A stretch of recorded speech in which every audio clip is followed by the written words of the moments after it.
even if it's somebody else's script and you're just picking the shots and directing the actors, your life is going to come spilling out onto celluloid.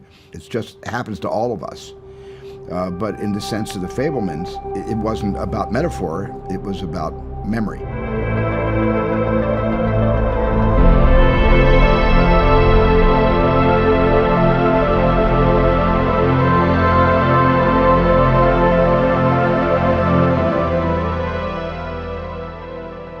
One of the reasons I wrote this story is because at a very young age, something had happened in my life, which is reflected in our film, but something happened in my life between myself and my mother, where I stopped perceiving my mother as a parent and began looking upon her as a person. And I think all kids at a certain point in their lives, if they grow up in a communicative relationship with their parents, and they themselves have kids, there are moments where they realize, hey, my parents have been people all this time, and I never knew it until now. And maybe the kid is 40, and the parents are 65 when that epiphany occurs.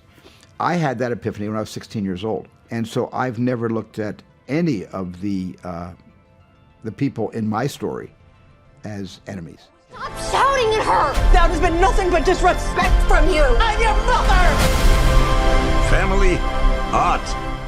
There are no villains in the Fabelmans. You know, in a way, the Fabelmans is a story about the act, you know, the act of forgiveness and how important that act of forgiveness is. I looked for several things. I looked for somebody who was really much more handsome than me, and somebody that the girls would probably fall for more than they fell for me. And I cast somebody who had insatiable curiosity, which I know I've always possessed.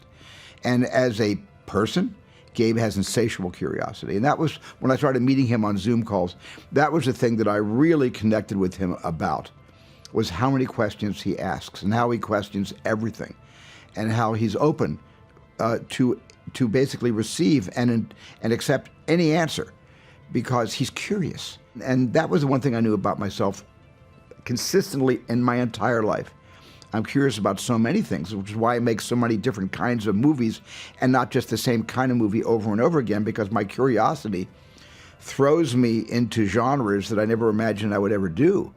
And he's that way. More important than your hobby. Can you stop calling it a hobby? Michelle Williams walked in clothes that my mom, exact replicas of clothes my mom had worn, her favorite clothes.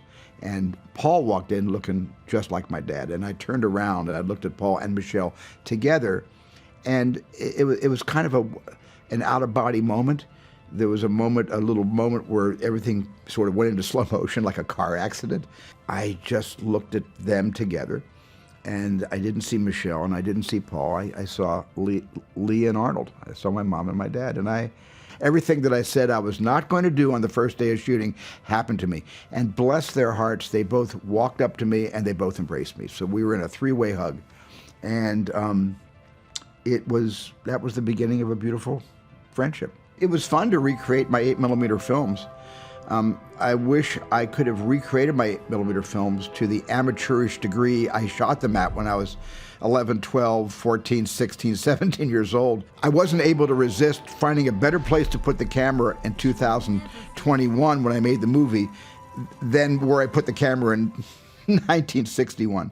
I just couldn't resist it. I wanted to have that kind of doctor-patient relationship with my cast, but it was hard to do it because the story kept tugging me back to actual memories and recreating things that had actually happened to me and seeing them unspool in front of me.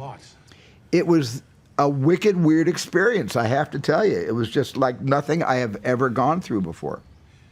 And ultimately, it was a very good experience. It was really a great thing to have gone through, and I'm happy I did. You do what your heart says you have to, because you don't owe